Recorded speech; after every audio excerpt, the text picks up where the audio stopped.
ଓଡ଼ିଶାର ସବୁଠୁ ବଡ଼ ଜିଲ୍ଲାର ନାମ କ'ଣ? Option A Mayurbhanj, option B Puri, option C Jagatsinghpur, option D Khordha.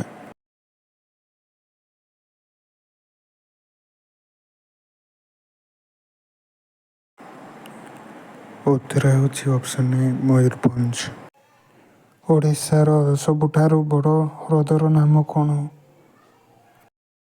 Option A Anshupa ହ୍ରଦ, ଅପସନ୍ ବି ଚିଲିକା ହ୍ରଦ, ଅପସନ୍ ସି ତାମ୍ପରା ହ୍ରଦ, ଅପସନ୍ ଡି ରେଙ୍ଗାଲି ହ୍ରଦ।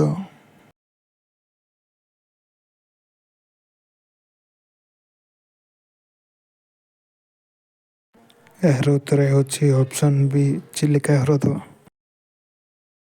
ଜନସଂଖ୍ୟା ଅନୁସାରେ ଓଡ଼ିଶାର ସବୁଠାରୁ ବଡ଼ ସହରର ନାମ କ'ଣ?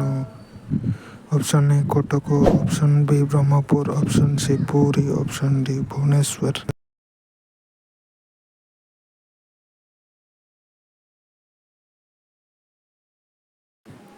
ଏହାର ଉତ୍ତର ହେଉଛି ଅପସନ୍ ଡି ଭୁବନେଶ୍ୱର। ଓଡ଼ିଶାର ସବୁଠାରୁ ବଡ଼ ବିଶ୍ୱବିଦ୍ୟାଳୟର ନାମ କ'ଣ? ଅପସନ୍ ଏ ଉତ୍କଳ ବିଶ୍ୱବିଦ୍ୟାଳୟ, ଅପସନ୍ ବି ବ୍ରହ୍ମପୁର ବିଶ୍ୱବିଦ୍ୟାଳୟ, ଅପସନ୍ ସି ସମ୍ବଲପୁର ବିଶ୍ୱବିଦ୍ୟାଳୟ, ଅପସନ୍ ଡି ଫକୀରମୋହନ ବିଶ୍ୱବିଦ୍ୟାଳୟ।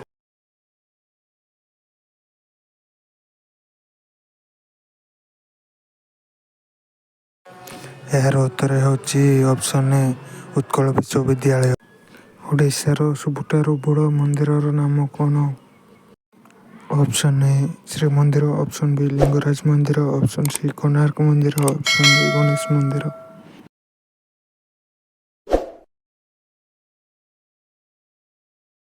ଏହାର ଉତ୍ତର ହେଉଛି ଅପସନ୍ ଏ ଶ୍ରୀମନ୍ଦିର।